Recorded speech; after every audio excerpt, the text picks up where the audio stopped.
Hello, my friends. I decided to call you my friends because it's not a big difference.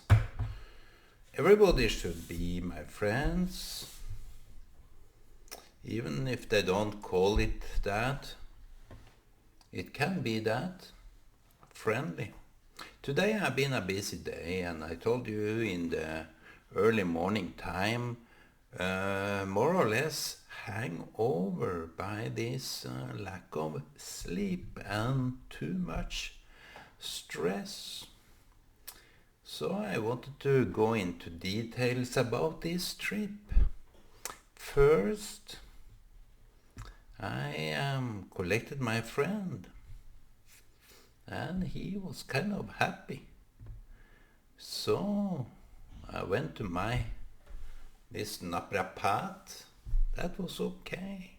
By the way, he hurt me with so much strength that he knew here is that was a animal, rabbit or something. I don't know. So yeah, maybe it was a rabbit. It was a dog.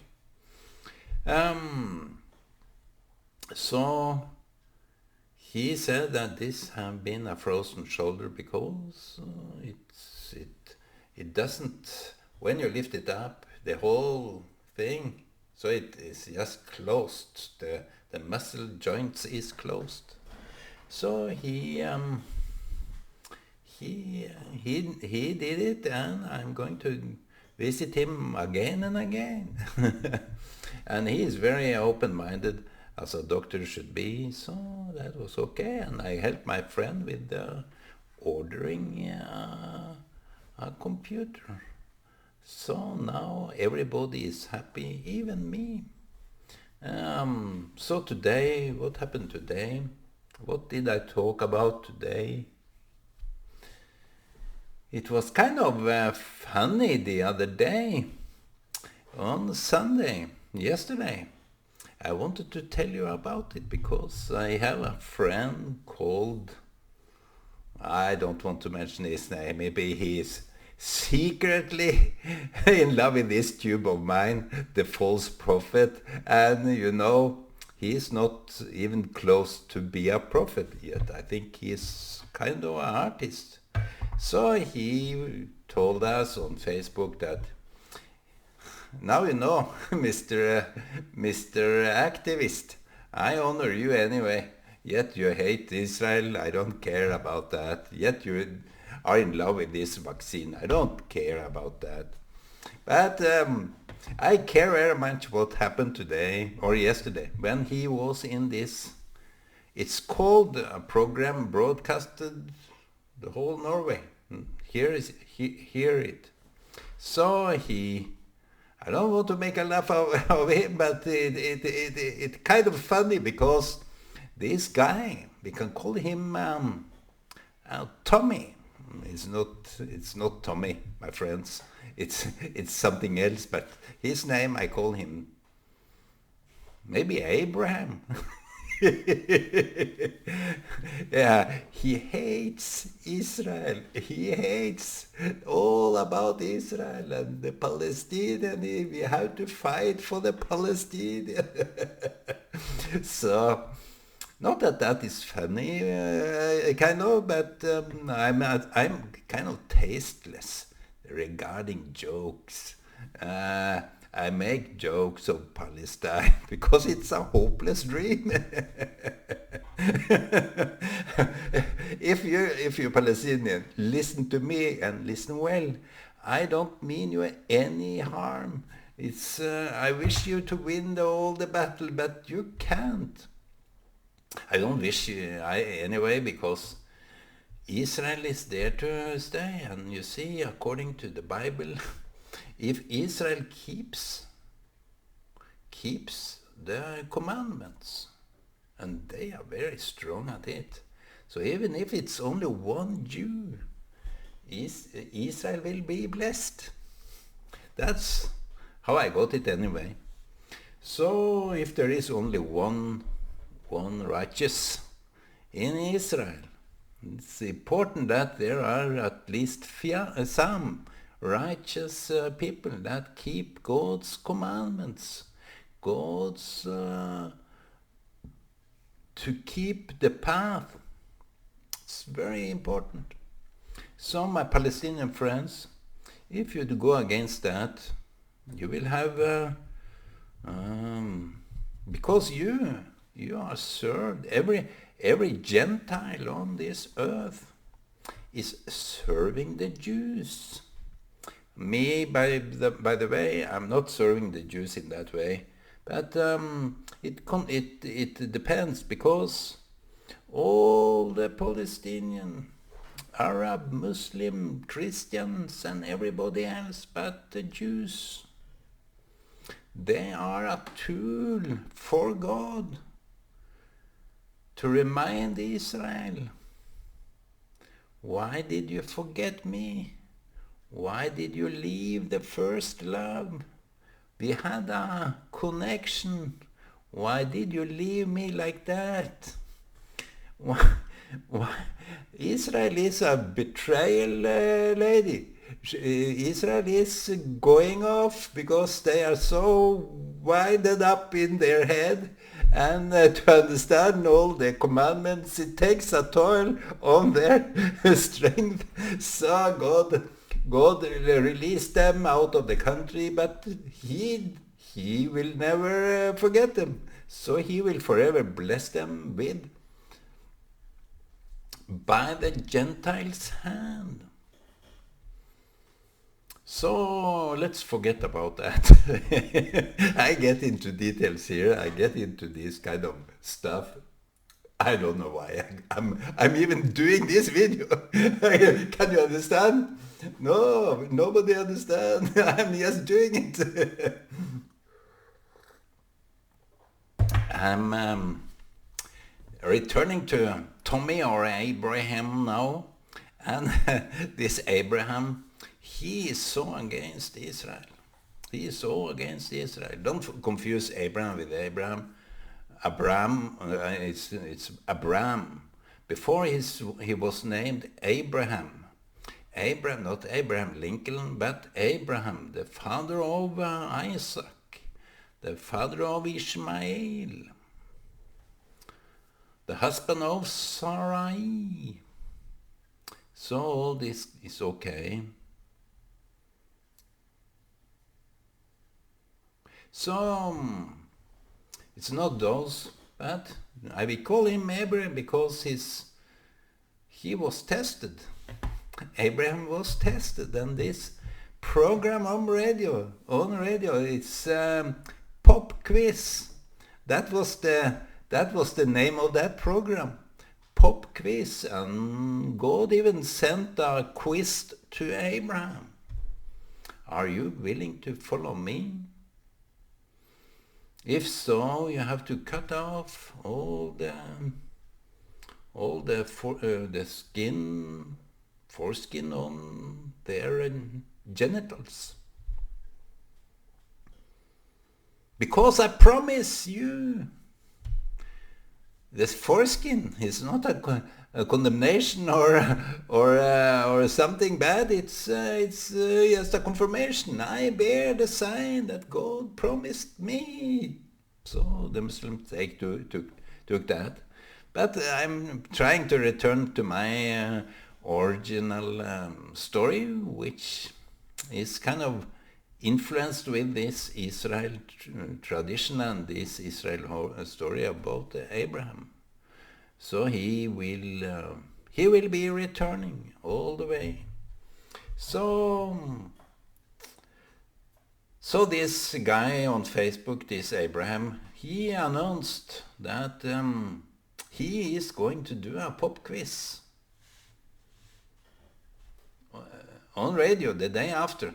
He announced it on Saturday, and I saw it, and I asked where, and he told me, and I turn on the radio. Turn on the radio, my friend. You will listen well. And I listened to this. And his competition. He had a rival in that program. His name was the same name as my friend. Lars. His name was Lars. So so he won over Lars with some few songs. It's a pop quiz. It's about if you remember which group or artist, which song or which year, something like that. You get all these kind of funny questions. So you have to answer them, and if you don't, you are out of the program. And if you answer wrong or do the mistake of he's starting a tune, and when he when he want to stop it, the competitors want to stop the song because they have the answer.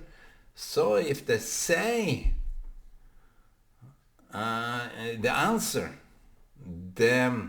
the point go to the next, because you are not allowed to say the answer before you shout out your name. So maybe Abraham did that.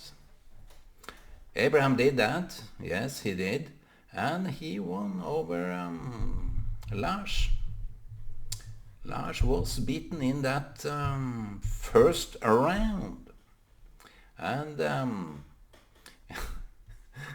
now the real funny, exciting part came, because this Abraham had these issues with Israel, and also with me, and I'm for Israel. I was a little bit against this big thing that went on for 2.5 years back in the 20s. So he was very aggressive, blaming me for the reason that why people ended up sick. You know, people get so wind up, they can't keep their senses clear, and that's why Israel is maybe returning back to Israel over and over again, because they tend to be so wind up that they can't. Because it's not the enemy that is winding them up, it's all about their excitement. So even when Jesus was in Israel back then, they were so preoccupied with religious, normally they are not, but when Jesus came, we call him Messiah, but they don't, because they went straight ahead, and they had some show off. So in one time Jesus pointed at a lady that was more or less hiding her gift in the temple. But Jesus saw that and pointed at the Pharisee and said that this lady, this poor, she gave everything. She gave almost everything she had. And this Pharisee, he has gave just a drop of all his income. And one other time, this Jesus said, it was this superficial, and no wonder the Israel went lost into the world, because they lost the track. That's why they was removed from that holy land. And it's not the Palestinian that does this country unholy. No, it was Israel. They were worshipping other gods. But when they went to the temple, they even wanted to worship more and collected all the things that they could change into money and all these religious sacraments. They were more or less like Catholics. How dare they abuse the temple of God? So Jesus, he got rid of all these tables with the money changers and cashiers. That's even Jesus went banana that day, and he saw a poor old man, a poor man that was praying in the temple, and he was hiding because he didn't want to show off like the Pharisee did. And Jesus provoked the Pharisee and said, this man that is begging for his salvation. He is righteous. His heart is clear with God. But this Pharisee, and you can see the Christianity today is all about the show off.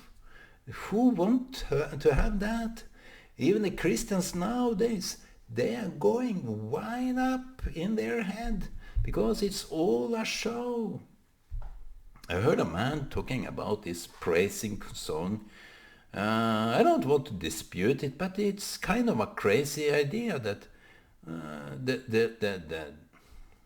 the closeness to God that one may feel by like rolling backwards like that, it's a kind of a sexual act, and it's a kind of a religious what can I say? It's a kind of a religious run, or they are scared away from something very honest, very truthful. So if you want to be a real Christian, my friend, and a real Jew, you have to stick to the fact. You have to stick to the truth. No praise in temple is worthy God, because he doesn't. He is not fooled like someone may think. No. No one can fool God. You may do all sorts of things in your private life, but if you stand there in the churches, in the synagogue, and simulate, and you know exactly what I'm talking about, because it's all a simulation. If you want to stand somewhere, stand in your home, stand on the street to prove your point, but you are hiding there. You are hiding in the streets. You are hiding even in your own home.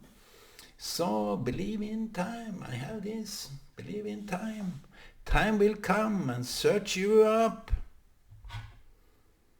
No question about that.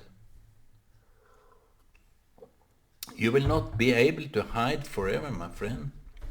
Even Adam. He heard God and run. I don't know whether he ran or something, but Israel ran out of the country because they didn't. The first love, something about what God really meant, what God really was. But now he was converted into something very highly sophisticated, blah, blah, blah, blah. Like that. It's like a show off. And a man told me that they are even educated in how to praise the God, like it's a sacrament. No one wants that. Don't you want this true song from your heart? Okay, enough of all this. But this Abraham, why am I touching on every subject possible when I'm talking about Abraham? Maybe this Abraham in the first round beated Lars, and he kind of I can't stop this. so who is going to end this video today? I need to stop it now. I don't know what to say. So this Abraham, he went into the second round, and I think it was a lady that was calling. This Abraham had 10. They were 10 together, all together, and that shows that they are trying to beat everyone.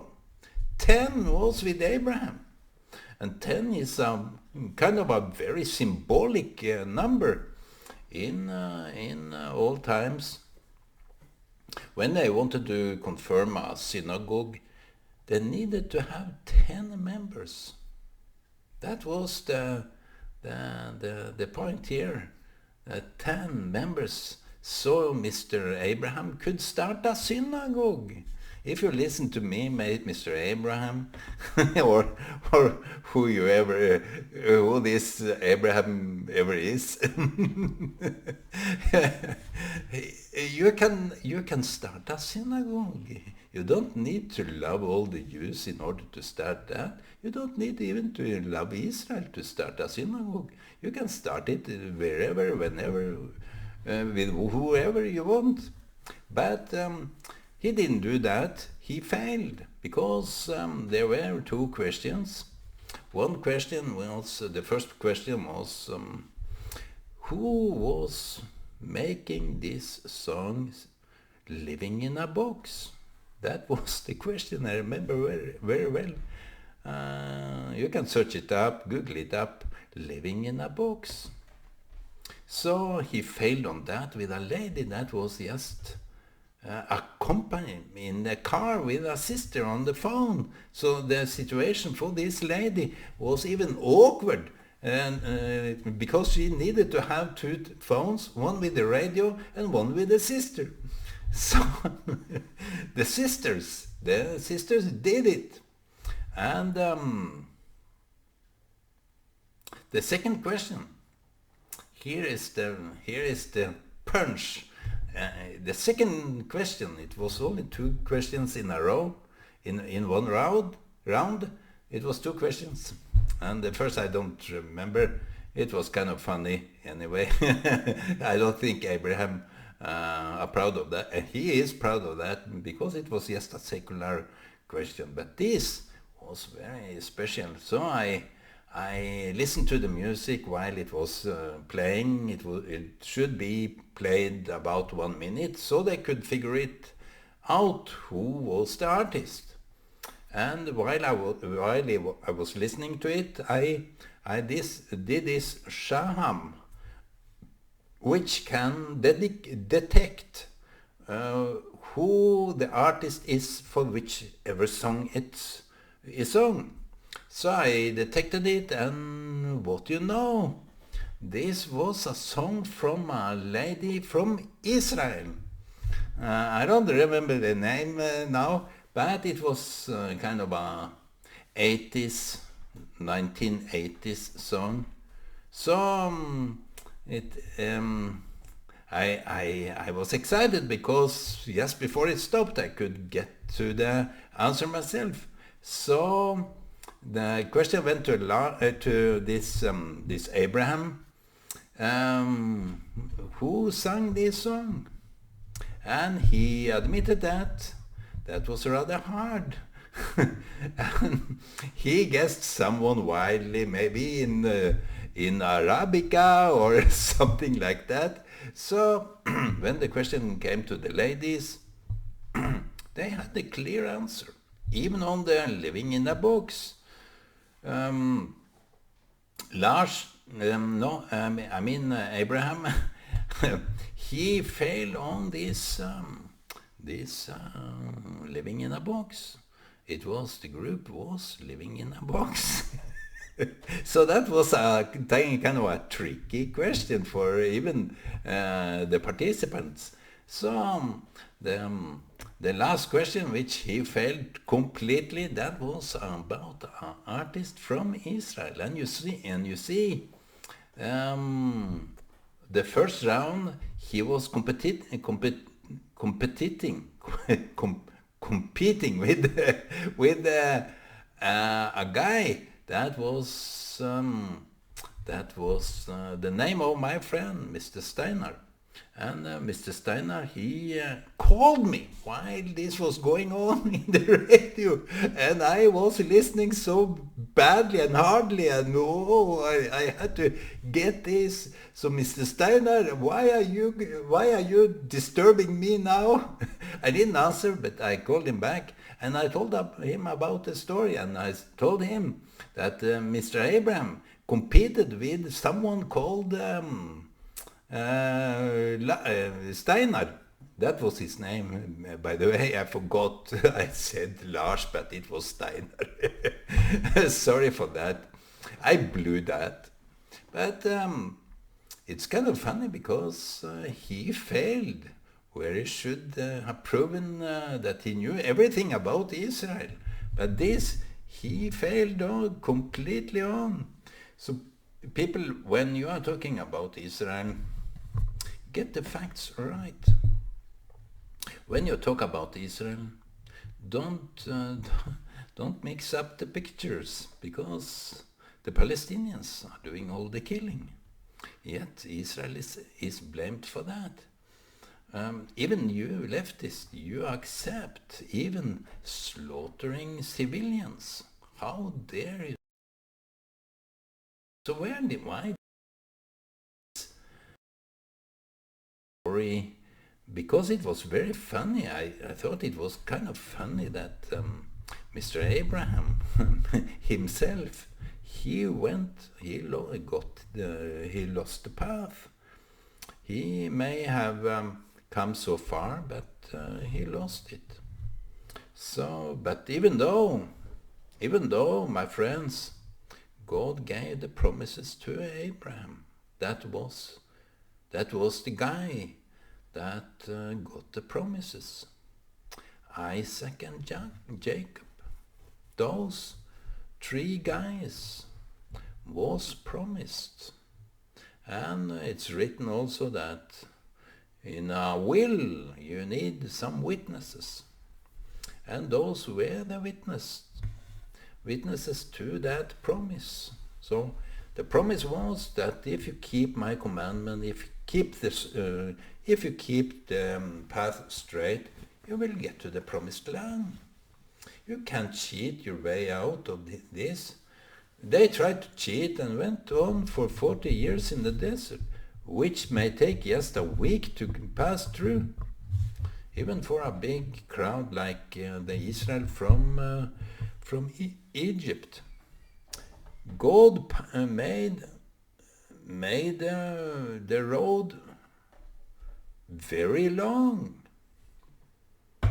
Even one generation was seized in the desert because they lost the track of the God's will.